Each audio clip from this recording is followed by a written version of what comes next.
I'm sorry I ruined your New Year's Eve party, Lieutenant Dan.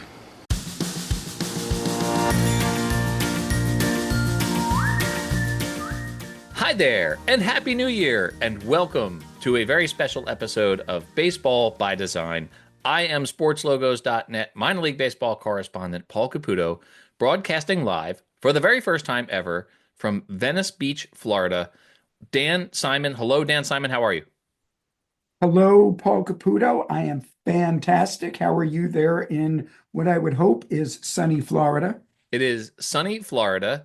This is a combination New Year's episode and a very special episode that we're about to get into a little bit more. Just as a point of reference, as I would like to, as I think of geography in the world, where I am right now, Dan, is halfway between the Bradenton Marauders and the Fort Myers Mighty Mussels. So that's about where I am here in Venice, Florida.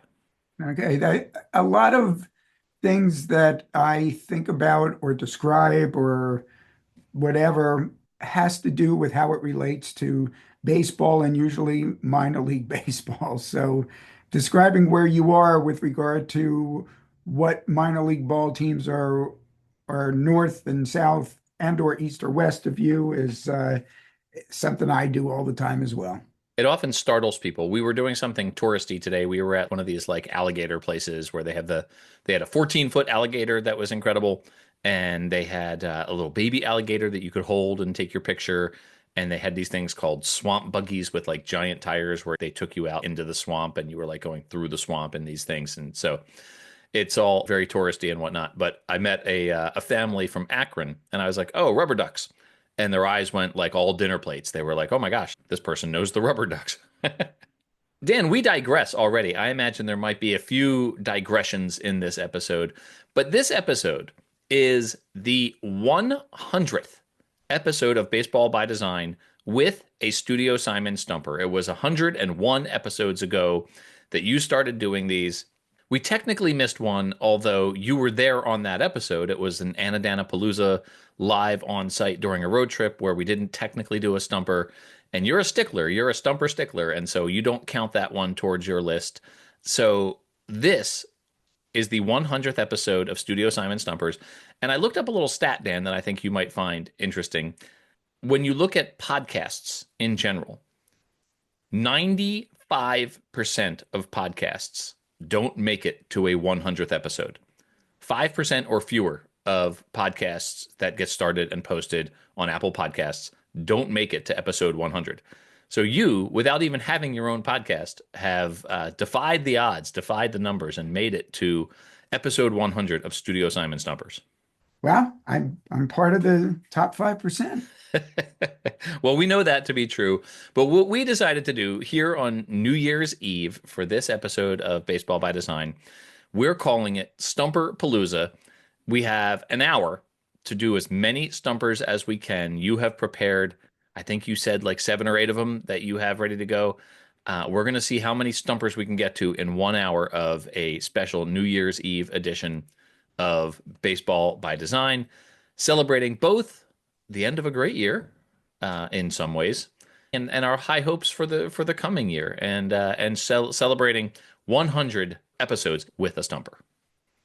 Yes, it is indeed. And let's do this. Let's get this 100 started. All right. And so Stumperpalooza, Studio Simon Stumper number one asks, what is the oldest minor league baseball stadium still in use by an affiliated team? Is it A, McCormick Field, home of the Asheville Tourists? Is it B, Jackie Robinson Ballpark, home of the Your Daytona Tortugas. correct? And C, Bank of James Stadium, home of the Lynchburg Hillcats. Mm. McCormick Field, Asheville Tourists, Jackie Robinson Ballpark, Daytona Tortugas, Bank of James Stadium, Lynchburg Hillcats. Do not let the name of the ballpark affect or flavor or whatever your answer, because let's see, of these three, only one of them opened by the name they currently possess. Okay. So I know that in Asheville, that ballpark is at least 100 years old. And so that's pretty old. I don't know actual numbers on the ballparks in Daytona and Lynchburg. I know that the Tortugas ballpark is named for the fact that that Jackie Robinson was allowed to play there during Jim Crow era baseball when he was not allowed to play in other ballparks in the area. And they are very proud that Jackie Robinson played. I think his first game in Florida was at that ballpark. I believe I have that history right. But however, to be older than McCormick Field, it would have to have been built many, many years before Jackie Robinson was playing there. I don't know thing one about the ballpark where the Lynchburg Hillcats play, but because I know that McCormick Field is at least 100 years old, and I have seen a ball game there. That's the only of those three where I've seen a ball game. Knowing as I do that that ballpark is quite old, I'm going to go with McCormick Field. Okay, we're going to answer this question. I'm not going to tell you whether you're right or wrong yet. These answers included the oldest ballpark, third oldest ballpark, and fifth oldest ballpark. Yeah, they're all quite old. Right. So we're going to go backwards. We'll start Okay. with the fifth oldest.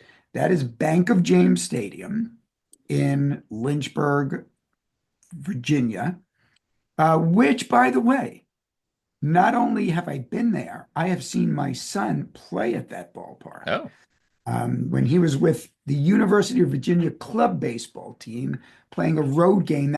Anyway, so the Bank of James Stadium, the fifth oldest ballpark in affiliated minor league baseball, opened in 1940 as City Stadium. okay. It was renamed Bank of James Stadium in 2020.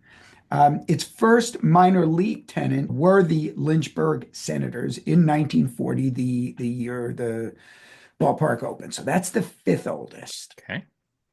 The third oldest is your answer, McCormick. Hmm. You were correct about it being at least 100 years old. It opened in 1924 as McCormick Field. So it still Okay. retains its original name. And its first minor league tenant is its current minor league tenant, the Asheville Tourists. The oldest ballpark in minor league baseball, by elimination, I guess you know which one it is Jackie Robinson Ballpark, which opened as City Island Ballpark, 1914, because it's on an island. Do you remember that? No, I did not know that. I know that about Harrisburg. Harrisburg's on an island. And there's another ballpark that's on an island, maybe Modesto? Poor Modesto. Yeah, poor Modesto. Anyway, it was renamed Jackie Robinson Ballpark in 1989. You had mentioned about Jackie Robinson playing there. If I'm not mistaken, it was where he played his first professional game as a member of the Dodgers organization. I believe it would have been a spring training game, Right. and that's where he played. He played professional before that with the Kansas City Monarchs, but his first one is as part of what was what then was Major League Baseball. So, and its first minor league tenant. Now, here's the thing: it opened in 1914, but it did not have a minor league tenant until 1920 when the Daytona Islanders took the field there. So that leaves out the second oldest and fourth oldest. The second oldest ballpark is one you just mentioned. I don't know if you mentioned it by name, but you mentioned it by team. Lecom Park, the Bradenton Marauders ballpark, opened in 1923 also as City Park. Bank of James Stadium in Asheville opened as City Stadium. So it was City Park. Then it was known as McKechnie or McKechnie Field, I think McKechnie, from 1962 to 2017. And its first minor league tenant was 1923, the year it opened, the Bradenton Growers. So that's the second oldest. And your fourth oldest ballpark is Modern Woodmen Park, Oh, of course.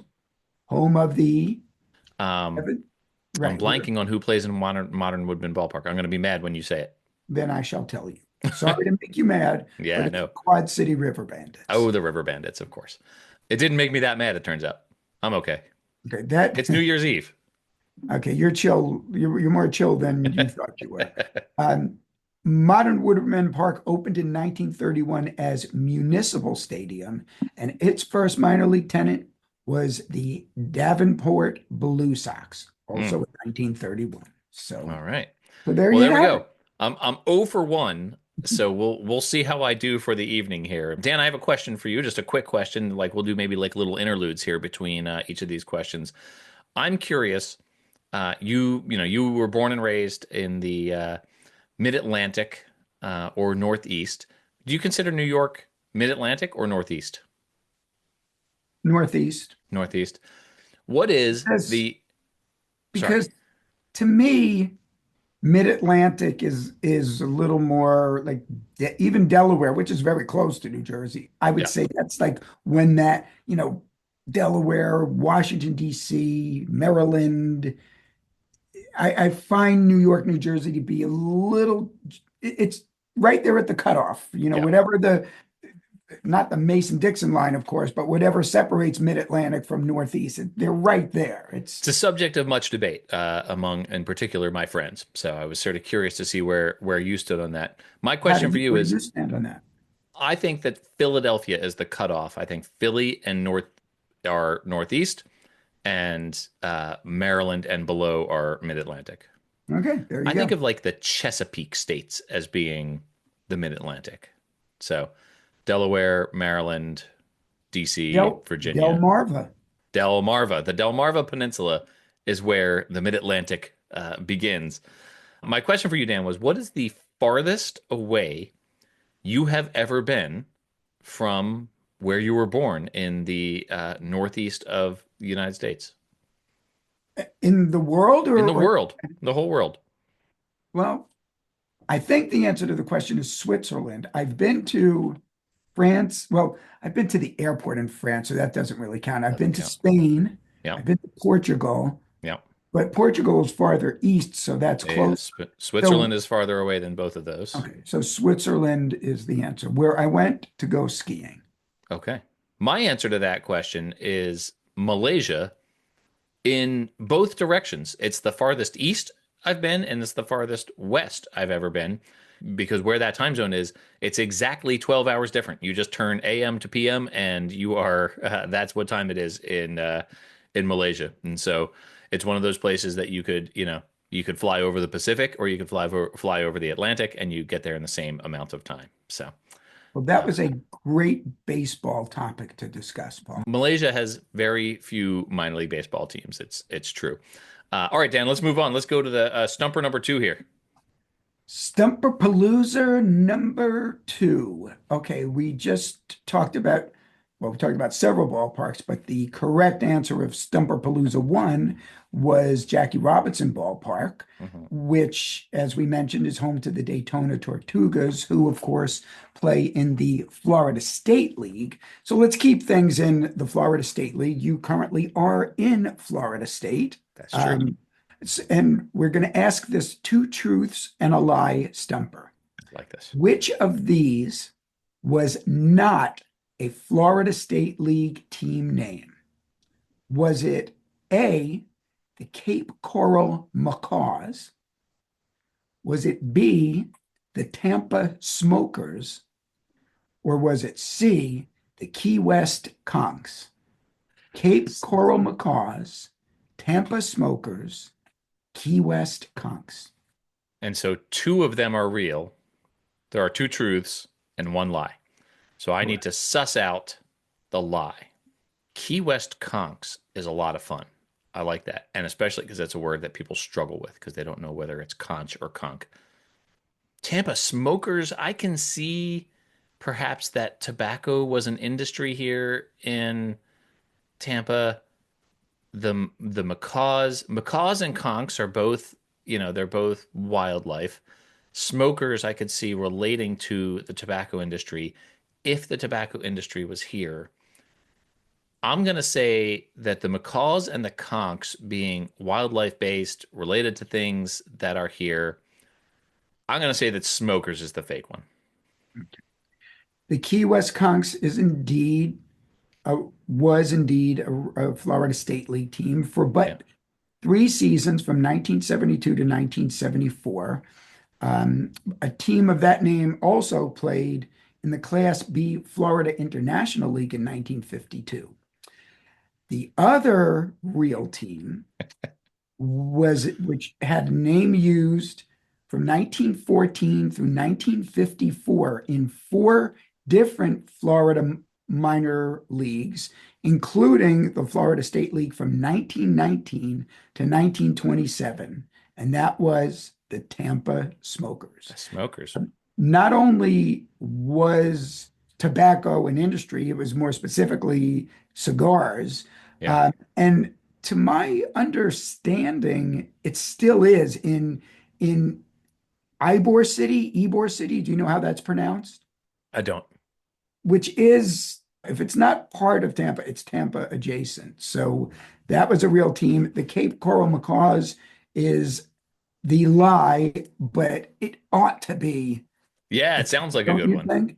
Yeah, it sounds like a good one.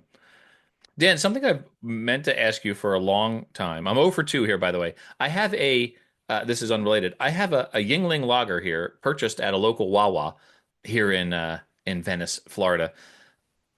And I'm waiting until I get my first answer right it's going to be a celebratory opening of this Yingling lager. So at this pace, it's just going to go right back in the fridge and wait till midnight, I guess, here on New Year's Eve. One of the questions I've meant to ask you, as has been well documented on Baseball by Design, you created the logo for Baseball by Design. It is widely beloved out there in the world. Every time I post it somewhere, people tell me, what a cool logo this podcast has. I am curious to know if you can even tabulate this, if you have any sense at all, how many hours of your time went into crafting the Baseball by Design logo? Wow. Um, Paul, I really couldn't even give a guesstimate because I purposely do not keep track of hours because Hmm, I work, unfortunately for me, very, very slowly. hmm. And if I knew how many hours I took to do any particular design task, I would probably have to reconsider my career and do something that's a little more cost efficient. So I don't know that your logo took me probably a few days, Yeah. and how many hours in those days, but it took some time to do. It wasn't certainly wasn't the longest I spent on something, but you got your money's worth there. That's true. Um, what part of the logo was the most challenging? Trying to figure out how I was going to render the ice cream, because Yeah. it's soft serve, even though you will eat practically anything in a Sunday helmet. Yeah. You prefer soft serve, but you've had regular ice cream, and I would assume a handful of Dippin' Dots Yeah, along I've the had some way. Dippin' Dots. The ice cream of the future. Yeah. Uh, Yeah, since 1995. So, figuring out exactly how I was going to render that. And then one of the other considerations was how many colors I was going to use because sprinkles are stereotypically a ice cream helmet topping that without them, it's like if you want to represent it, it feels like something's missing. And then even though sprinkles come in, I guess, different varieties, chocolate sprinkles or Jimmy's, depending on where you Jimmy's. come I've from. I've been waiting for the opportunity to issue an editorial here, but I'll let you continue.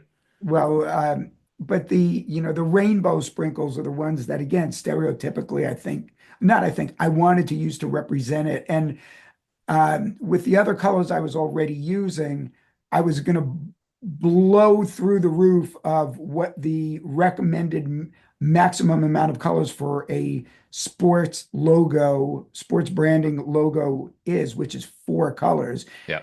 Now, for the listeners, why is there a cap on the number of colors? Because more so in the past than today, a large amount of sports merchandise items were silk screened. You had t-shirts, sweatshirts, pennants, and for silk screened items, you pay by the color. And over the course of a season, over the course of a lifetime of a particular brand identity, even one extra color above that number of 4 maximum colors rule of thumb, that adds up. And I asked you if number of colors would be an issue, and you said you didn't see it being an issue at all. So we just damned the torpedoes and threw in as many colorful rainbow sprinkles as we could. And I've never counted it up, but there's probably 8 or 9 colors in your logo. So that didn't take a lot of time to figure out, but it was an important consideration when doing the logo. It was. We joke about me getting my money's worth. You did it for free and unexpectedly, and that was a big day for me. That was a lot of fun, and that logo, I wear it around. People comment on it without even knowing the podcast. They comment on it and they want stickers from the podcast because it's such a cool logo. So thank you, Dan, for making the logo for Baseball by Design. Speaking of Baseball by Design, let's get back to it. Let's go for Stumper number 3. New Year's Eve Stumper number 3 on Stumperpalooza. Okay. We mentioned in the Stumper 1 Modern Woodmen Park. Yeah. And I always thought if your naming rights, if you're going to have a naming rights sponsor, please let it be a name that sounds good for a ballpark. Like, sorry for you Chicago White Sox fans, Yeah. but Guaranteed Rate Field, no. Iconically bad. Right. And do you know that they are updating the name of that park for the It's just going to be 2025 Rate season? Field. Just Rate Field. Come Yeah. on. You went Yeah. from bad to worse. Right. So, How do you shorten that? Like, hey, I'm going to the rate. well, don't even get me started. But some of the Another loss for the White Sox? yeah. Well, They've had so many this year. yep. So I've always liked Modern Woodmen Park. It just Yeah. sounds like a good name. It's like Right. Great American Ballpark, Yeah. for this where the Cincinnati Reds play, which is the closest major league stadium to Louisville. Plus, it's the Louisville Bats parent club. Yeah. So I've been to Cincinnati a number of times. That's the name of, if I'm not mistaken, that's a an insurance company. But come on, Great American Ballpark. It doesn't sound like a naming rights sponsor name. It sounds like a great name for a ballpark. So always loved Modern Woodmen Park, but I never knew what Modern Woodmen was. So for the Hmm. purpose of today's Stumperpalooza, I looked it up. And now I ask you, Paul Caputo, what is naming rights sponsor Modern Woodmen? Is it A, financial services providers, B, camping products retailers, or C, log cabin house builders? I'm gonna say that the tie to outdoorsiness is something of a red herring, and I'm gonna go financial services. Paul Caputo, you are now in the winners column. Heck yeah, let's open up a Yingling. Ready? Here we go. Crack that. Cheers. So, cheers to you. Congratulations. The full name of this naming rights sponsor is Modern Woodmen of America, founded in 1883 and headquartered in Rock Island, Illinois, one of the Quad Cities, Mhm. is a not-for-profit, members-only fraternal benefit society that provides life insurance, retirement planning, and other financial services. Dan, it feels really good to be in the win column. I had to struggle with that one for a little bit because I just thought like an REI style shop or like a log cabin builder, like would they really invest in naming a ballpark like that. So it feels good. It feels good, Dan. I'd like to thank the fans for believing in me, and we'll take it one stumper at a time and give it 110% and move on to the next interlude, Dan. I'm wearing, I don't know if you've noticed right now, but I am wearing a jersey right now for the All-American Professional Girls Baseball League, as popularized in the movie A League of Their Own. It's from the Halloween costume that I wore, and Ranger Amy wore along with me this year. We went as characters from A League of Their Own. I am curious to know from you, just to get to know Dan Simon here. Have you ever had a baseball themed Halloween costume? I have not. I have had a football themed one. All I, right. as a youngster, and this is going to date me, I once went as Fran Tarkenton. Are there photos of this, Dan? Uh, you know what? There were photos. I am not in possession of them. So no, I don't think I can get that to you for the show notes or social media to post. So I'll tell you what I did do. It was not my Halloween costume, but I used to make pumpkin men where the heads were pumpkin and the I stuffed into a little leaguer size baseball uniform, wadded up newspapers and made made sat it out on the front porch. So I did do a little baseball for Halloween. Okay. Well, that's good. That's good. I was afraid that was going to be a short-lived interlude there. So glad there So was an you answer went to. as Jimmy Dugan, huh? I was Jimmy Dugan. One of the things about A League of Their Own is there are so many movies out there that people just boil down to like one line and that's all they remember from the whole line. Like, you know, for Spinal Tap, people will just say, this one goes to 11. And that's the only thing they remember from Spinal Tap. So I realized quickly that I was going to get annoyed with the number of people who said to me, there's no crying in baseball. When in fact, the line leading up to there's no crying in baseball is actually considerably better than the fact that he says no, there's no crying in baseball. When he says his manager called him a talking pile of dog shit. And did he cry? No. Did anybody who saw you on Halloween refer to you as a walking pile of dog? No, nobody did, and they would have earned my enduring respect if they had. But no, instead we got a lot of people saying there's no crying in baseball, and then one lady, because we ran a 5K in these costumes, one lady who we passed, and she said, "Field of Dreams." Well, speaking of undying respect, I'm doing a Paul Caputo segue here. Nice job on the Let's segue, see. stumper number 4. Let's see if you earn my undying respect by making it two in a row here. So now this is not the question, but I'm going Okay. to start. This is not the official Stumperpalooza, so this won't count even if you get it right. Oh. But we're going to start off by me asking you, do you remember what the Akron minor league baseball team was called before they changed their name to the Rubber Ducks? They were the Arrows. Okay, you are correct, but you get absolutely no No credit. credit, zero credit for that.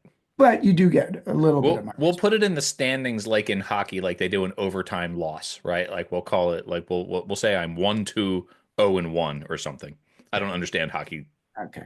standings. So with that in mind, our next Studio Simon Stumper asks, when the Canton Akron Indians moved from Canton, Ohio to Akron, what was the name the team was going to use before making a last minute change to Arrows? Goodness. Was it A, Blast, the Akron Blast, B, the Akron Akronauts, or C, the Akron Kaboom? All right, Dan. So here's the thing. I remember the story that it happened right around the time of the Challenger space shuttle disaster. And they decided not to use the name out of deference to that disaster. I don't remember whether it was Blast or Kaboom. It's definitely not Acronauts. It's either Blast or Kaboom, and they didn't use it because of the Challenger disaster. And when you said blast, I said, that's definitely it. It's definitely blast. And then when you said kaboom, it threw me astride. Dan, I was so sure it was it when you said it. I'm going to say blast. Okay, Paul, you have earned my undying respect. Oh, yes. Oh, you threw me for a loop with kaboom there. So, yes. Well, it is a bit of a loop thrower there, or I was a bit of a loop thrower. Um, the name Blast was chosen along with a mascot that would have been named Kaboom. Okay, Oh, so man. okay, and those were chosen as a tribute to Ohio's aerospace connections and history, including being the birthplace of Apollo astronauts Neil Armstrong, John Glenn, and later astronaut Judith Resnick, who unfortunately was one of those on the crew of the Space Shuttle Challenger. So there was immediate backlash to the name for the reason that you mentioned. Now, you said it was around the time, it was 10, the Space Shuttle Challenger explosion was 10 years earlier, but still Ah, in everybody's memory. It was yeah. still fresh of mind. So they pivoted, did a fan vote with three new name finalists, one of which was Arrows. The other two were Spirit and Quest. Hmm. There you have it. That's a good one, Dan. That was a good question. All right, my interlude question for you, my get to know Dan Simon here. Spring training is obviously top of mind for me right now, being in Florida as I am. Been to Arizona a number of times. I have been to both Florida and Arizona, although it's been many years since I've been to Florida for spring training. It was 30 years ago. 1994 was the last time I was there. Though my brother and I are planning a trip to go down to Clearwater in March of next year. That being said, I believe you have been to spring training in both Arizona and Florida. I have been to spring training in Arizona when I lived in Los Angeles. Went there with my good friend, photographer Paul Conrath, had a great time. We stayed in this great hotel right by the Angels spring training complex in Tempe. And then we also went to games in Surprise, Arizona and Scottsdale. Oh, it was just great. It was just great. I on that trip, I got Tony Gwynn's autograph. I got Willie Mays' autograph. That's amazing. I got to see Willie Mays take batting practice with the San Francisco Giants early in the morning. We got up in the morning. Games aren't don't start until earliest 1 p.m. But got up, stopped at a gas station and got convenience store and got coffee, and then walked into the ballpark. Just it was just open. We just walked in.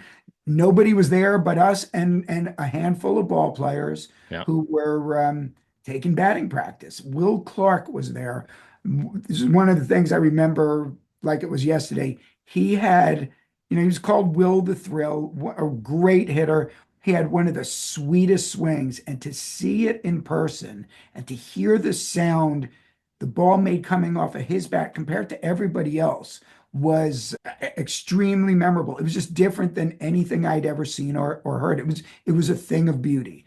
And Willie Mays was there and he's, chattering with the players, having a great time. And then I think they egged him on and said, come on, get in the batting cage. And he treated me and Paul sitting there in the stands to seeing, not even arguably, baseball's all around greatest player ever.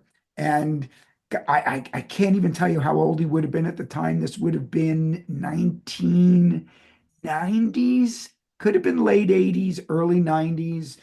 Somebody else do the math, but he could still swing it. Not as good as Will Clark was swinging it, but that was really, really a treat. I was going to go to spring training, Grapefruit League spring training in Florida in 2020, had my tickets to the games. We were going to was going to go with my son Casey. He was on that would have been spring break of his fourth year at University of Virginia. And that was going to be our last chance probably to have a father-son trip. Got tickets to games, Yep. had our flights booked, hotels booked. And then some, there was some virus going around, and had we gone, we would have been able to see one game, but then the next day they shut down spring training for 2 weeks at the time. Of Yeah, course, right, right, that right. 2 weeks ended up being the rest of the season. Yeah. And so we pulled the plug. We didn't go. And that's the answer to your question about me going to both Arizona and Florida for spring training. I actually had a similar experience in 2020. I was going to surprise my brother there. His wife, Jody, had set it up so that I would surprise my brother and my nephew, and we were going to go to Philly spring training. And I made up t-shirts, had flights, had game tickets, all that, and the world shut down. And but in 1994, my most distinct memory from spring training was that a game in Sarasota, just up the road from where I am right now, ended with Michael Jordan in the on deck circle, waiting to bat, and the batter, some probably double A player. We were everyone cheering hard for him to extend the game so Michael Jordan would get in at bat, and he struck out, and Michael Jordan did not get in at bat, and I did not get to see Michael Jordan bat for the White Sox. But that would have been it was fun, at least even seeing him in the uniform and seeing him there in the on deck circle. That's a perfect story to use as a segue into our next stumper. Stumper number 5. Here we Number go. 5. That happened, as you just said, in Sarasota. So let's go back to Sarasota. The Sarasota Red Sox played in the Florida State League from 1994 to 2004. During that time, they had a cap logo featuring what Florida wildlife species? Was it a flamingo, B, a starfish, or C, a gecko? All right. Not a gecko. So we were at this touristy site that I was telling you about this morning, and we were trying to pick out Florida-y things to bring back for some neighbors who are watching Yodel the cat while we're gone. And we picked out a flamingo and an alligator. Live? We were bringing back live flamingos and alligators. They only let you bring back like a 3-foot alligator, though. Once it gets longer than that, you can't fly with it. The cages aren't big enough. So yeah, so we picked out the flamingo and the alligator. I'm gonna say, I mean, starfish does not feel iconically Floridian to me. Neither does a gecko. Although I know there's lots of them and lots of these little lizard guys like sort of running around down here. But the flamingo feels iconically Floridian to me, so I'm gonna go flamingo. This is one of the cases where the thing you immediately dismiss is the correct answer because it was indeed a gecko. And Oh, they had a mascot introduced in the year 2000 named Gordy the Gecko, which I could only imagine was because this was several years after the movie Wall Street with Gordon Gecko. oh yeah, of I course. would imagine that's where the name came from. It's the letter S with a gecko wearing Ray-Ban sunglasses, looking very Floridian in there. And yeah, they're semi-ubiquitous around Florida. So Yeah, but they're not as stereotypical as a flamingo. yeah. Well, Ardem, here's another one for you. I don't know if this will be difficult to answer. I'm curious to know, do you have a favorite minor league baseball logo that you did not create? Uh, the answer to that is there were a lot of minor league baseball logos I did not create that I really like. I have to say the first thing that came to mind was the Chattanooga Lookouts Mm, logo. But that's not to say that's necessarily my favorite. But that's the first that came to mind. So let's just go with that. okay, I think that's a good answer. I thought you were going to do what I do, which is when people ask me what's my favorite minor league baseball logo, I name like 10 logos. And I don't do a lot of those like hyperbole, what's the best, what's your top 10 but I was curious, what would jump to mind for the great Dan Simon when asked about other logos. All right, let's get to Stumper number 6. Okay, well, we have talked in previous episodes about Dan Simon's movie corner. And so Yep. let's take a walk over to Dan Simon's movie corner for Stumper number 6. All right. And this one might be a pretty easy one for you, and probably also for a number of your listeners, but let's see. Okay, well, speaking of favorites, let's start off by asking you, what is your favorite baseball movie? I know it's not The Sandlot. So what is your favorite baseball movie? Not The Sandlot. I would have to say, if you want to talk about favorites, like a movie that I would watch at any time, I don't name a couple here, but Major League and Moneyball. If I stumble across either of those movies, on TV, or if I'm flipping through the channels or something, I will stop and I will watch them to the end. So those Major League and Moneyball, I would say, are the top two. I really like A League of Their Own as well. Obviously, I like Field of Dreams, but Does Bull Durham make it to the pantheon of the first two baseball thirds movies? of Bull Durham is a great baseball movie. The last third of Bull Durham gets a little slow and a little sappy for me. Okay, well, we're going to Bull Durham for All right. this question. So Okay. even if it's not one's favorite baseball movie, I think it's also fair to say that virtually all of your listeners could tell you that Kevin Costner's Crash Davis character plays for the Durham Bulls in the movie. More accurately, for most of the movie, because near the end of the film, after being released by the Bulls following Nuke LaLoosh's promotion to the show, spoiler alert if you haven't seen the movie. Um, He gets promoted straight from single A to the Atlanta Braves. yeah, one of the big holes in that movie.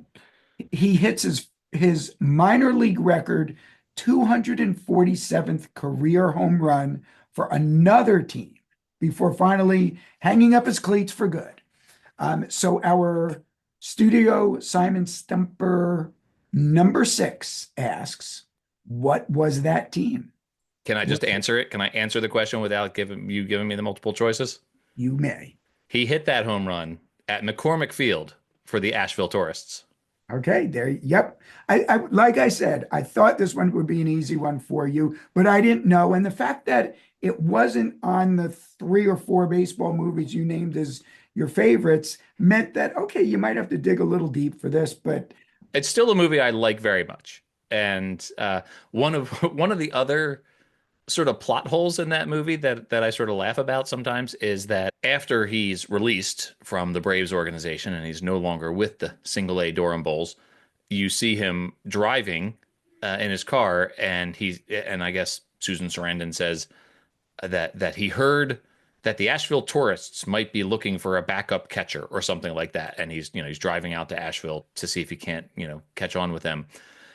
And I'm pretty sure that's not how affiliated minor league baseball teams build their rosters, is that they're looking for a backup catcher, and Crash Davis shows up and they sign him to a contract. So I've always thought that's a little funny, but I actually wrote for sportslogos.net an article when they retired Crash Davis's number, the Tourists did. And so I remembered that one pretty well. That's a little bit of trivia that I have.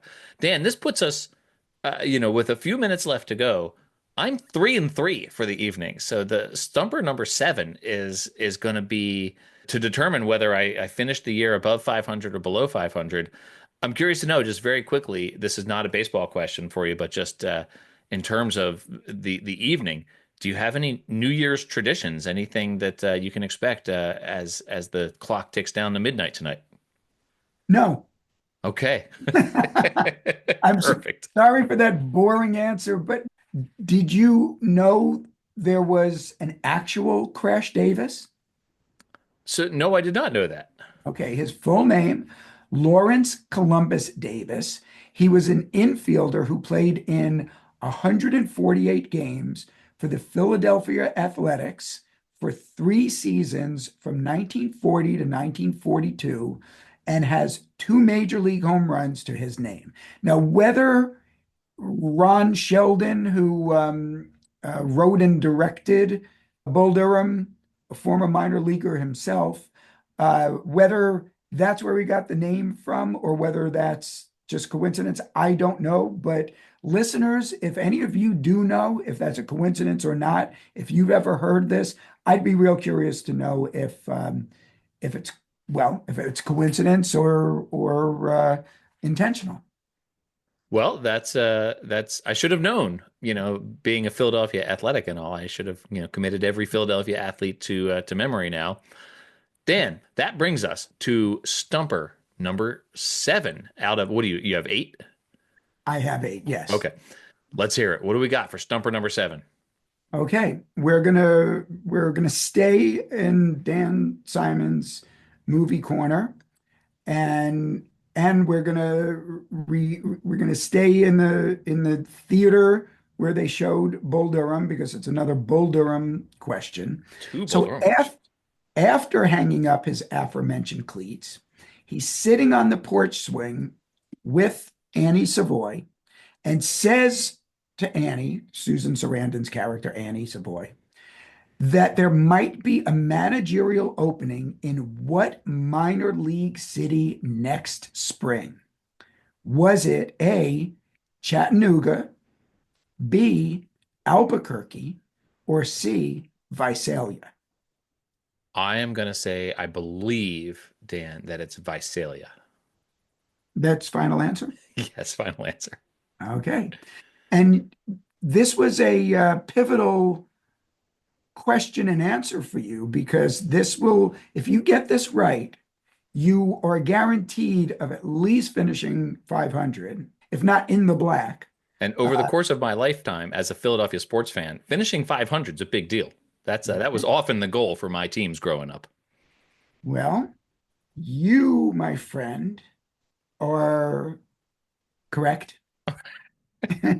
That was a lot of tension. That was really building up there for me. I'm going to take a sip of Yingling here to celebrate. Okay. Had he gotten that job, and we don't know if he got that job because the movie ends after he makes passionate love to Gracious. the boy. If we have any fifth graders listening to this episode, fathers, cover your son's ears. Earmuffs. Had he gotten that job, he would have managed the Visalia Oaks. Affiliated minor league baseball clubs in Visalia use their major league parent clubs names: Cubs, Redlegs, Athletics, White Sox, and Mets from 1946 to 1975, before becoming the Oaks when minor league baseball picked up again in Visalia in 1977, and they have been the Rawhide, their current name, since 2009. So the Oaks had an adorable little squirrel logo. Yes, and do you know what the name of their mascot was? Their squirrel mascot? I could have made this. Yeah, it could have been a stumper. Okay, you know what? Give me a second here because I'm going to make one up on the spot. All right. Is this stumper? Wait, is this going to be now 8 of 9? Yeah, this makes 9 now. Okay. So I'm not guaranteed a 500 finish anymore. Okay. Do you still want to do it? Yeah, let's do it. Okay. Was the Visalia Oaks squirrel mascot named A, Acorn, B, Okie, or C, Chatter? Darn it. I was hoping one of them was going to jump out at me. Let's see here. If I had said no to this, Dan, if I had been like, no, I want the guaranteed 500 finish, it would have been like Ted Williams saying, I'm not going to go play in that doubleheader on the last day of the season to see if I can bat 400. All right, I'm going to say that it was Chatter because that's adorable. You finish in Wow. the winners column. 5 and 3 on Stumperpalooza. Dan, I'll remind you, I started 0-2. That means I am 5 for my last 6 here. Yep, and that last one wasn't easy because that's one you have no idea about. It's not like, as a matter of fact, I wouldn't have even known that except my friends Tom Seidler and Kevin O'Malley owned and ran the Visalia Oaks, and their assistant GM at the time, Jennifer Pendergraft, we were at the baseball winter meetings, and she was talking about taking the mascot with her, like as a as her date for something she had to attend. And she referred to I taking chatter. And at first I didn't know what she was talking Oh yeah, what does about. that mean? But as she elaborated on that night, I realized she was talking about the mascot. And that's the only reason I knew the name of the mascot. So It's a very clever nickname for a baseball mascot slash squirrel. yeah, it's Yeah, perfect. it's very clever. Well, so this last one now feels a little bit like gravy here, but like, let's see. Can I bat 667 here in Stumpers? You were just speaking about Ted Williams. The story there is going into the last day of the season where the Red Sox were going to play a doubleheader. His batting average was something like 399.6 or 7 or Yeah, 8. right, So by I guess baseball rules rounding up, he would have finished a 400 hitter. right, And his manager urged him to sit out and preserve that 400 batting right. average. No one had hit 400 for I don't know how many years prior to that. It had been quite a while. And by the way, as I think most of you baseball fans know, nobody's hit 400 since. But Ted Williams was a man's man, and he was not going to back into a 400 batting average. And he said, F that. And he probably actually said F that, but not the F part.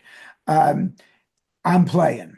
Yeah. And he ended up going 6 for 8 in that doubleheader, finishing with a 406 batting average and a great story. So, I think the moral of the story here, Dan, is that by Ted Williams doing that, playing that doubleheader on the last day of the season, and by me taking on that extra stumper, that Ted Williams and I are both great men who are willing to take big risks in important situations.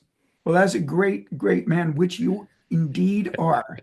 I guess it goes without saying that if I asked you if you want to just end the Stumpers now and finish with a 5-3 record, you would say F that, give me the ninth stumper, right? Bring on the ninth stumper. Okay, I well, mean, it's the perfect baseball number, right? Like we're going to the ninth. that's a good point. So there you go. We're going for stumper number 9. And for number 9, we once again go back to the Florida State League, which is appropriate because you are in Florida right Still now. in Florida. Okay, and here's the question. From 1995 to 2000, there was a Houston Astros affiliate in Kissimmee. Now it is Kissimmee, not Kissimmee. I believe so. I believe it's Kissimmee. Okay, there was a Florida to 1995 to 2000, there was a Houston Astros affiliate in Kissimmee that played in the Florida State League with what alliterative non-native species name? Was it A, the Kissimmee Cobras, B, the Kissimmee Cockatoos, or C, the Kissimmee Chameleons? Please note that all of those species are not native to Florida. Dan, I feel like I can clearly envision the Kissimmee. It's a shame that they weren't called the I'm Irishes. The Kissimmee I'm Irish. Or the Kissimmee, you fools. Kissimmee, you fools. That would have been perfect. Dan, I have a fairly clear image in my head, so I will be surprised if I'm wrong. I believe they were the Cobras. Paul, you just pulled a Ted Williams. Not only were you a man's man who said, nope, bring on the ninth question, but you hit it out of the park and raised your batting average. You did not just maintain, you raised your batting average. So yeah, why the only reason they were the Kissimmee Cobras is I guess because it was alliterative. And back then, 1995 to 2000, That was enough. we didn't think as much about team names as we do today, and that's this podcast. So here's a little interesting tidbit about the Kissimmee Cobras. Prior to 1995, the club was the Osceola Astros, and in 1989, their manager was a former major leaguer named Rick Sweet. Sweet's major league career wasn't particularly notable. He played 3 seasons as a backup catcher for the Padres, the Mets, and the Mariners. He retired with 2 career home runs and a career 234 batting average to his name. As many home runs as Crash Davis, the real Crash Oh, Davis. the real Crash Davis. Okay, right. Correct, correct. But what was notable about him was his mustache, both during his brief major league career and his long 34-year minor league managerial career. He's currently the skipper for the AAA Nashville Sounds. He was the manager of my hometown now, Louisville Bats. In a 2011 Bleacher Report post, his stash was ranked number 46 of the 50 greatest mustaches in MLB history. Wow. And it frankly deserved to be much, much higher. So, listeners, I not only urge you, I implore you to Google Rick Sweet and take a look at his absolutely glorious mustache. It was and still is an absolute thing of beauty. Well, what a perfect finale for Stumperpalooza here to end on the vision of that mustache as we head into 2025. Or if you listen to podcasts like I do, it's probably like April or May of 2025 because I'm way behind on all my podcasts. It takes me forever to get to them. So, Dan, what a pleasure to get to hang out with you here all year long with Stumperpaloozas. 100 Stumper episodes. I can't believe we've had that many. No sign of slowing down. And we've weathered some occasions where you were very busy. I was traveling. Like we've had to find some times to sort of squeeze a stumper into our schedule so that we make sure that we kept the streak alive. This has been a lot of fun for me, and I'm very glad to get to do this with you every single week. And I can't wait to see you in person again in 2025. So thank you for all the work that you do on Stumpers, and thanks for coming and hanging out with me on New Year's Eve. Well, thank you for having me, not just today, but on your podcast as a regular segment. Not me as a segment, but my Stumpers as a segment. It's been a lot of fun. 2024 now is in the books, and I'm looking forward to 2025 for all the reasons you mentioned and more. Everyone else out there, thank you for listening. Thanks for engaging on social media. Thanks for the emails. We've gotten some fun emails recently, Dan. Thank you, everybody. Happy New Year. Be safe out there if you're listening to this on New Year's Eve. Hey, look, even if it's February, be safe out there. Be safe every single day because we need you here in Baseball by Design Nation. Do you think we can call it Baseball by Design Nation, Dan? I believe it's become a nation by now. Dan, Happy New Year. Thank you. We'll see you in 2025. See ya. Bye.